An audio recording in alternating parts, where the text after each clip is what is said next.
मुख्य अतिथि विद्यालय प्रधान शिक्षक अन्य शिक्षक शिक्षक वृंद आमर कुनि कुनि छात्र छात्री वृंद आम 15 दिन है आत्मरक्षा शिविर एठारे आयोजन करूँ। आज तार उद्यापन दिवस आ क्रीडार भी उद्यापन दिवस ये अवसर में आम जो प्राणी रखा आत्मरक्षा शिविर जो करते यार माने झील मान आत्मरक्षा के गुरुत्व ए विषय टी आलोचना शुणु। समस्त स्वास्थ्य ही मुख्य नहीं स्वास्थ्य ही संपद से कहुए से स्वास्थ्य व्यायाम कले स्वास्थ्य भल रुए समस्त हाँ कि नहीं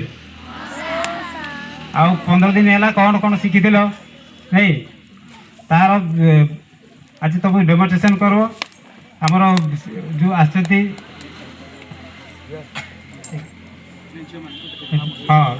जो कोच आसते से किसी सेल्फ डिफेन्स देखेबे।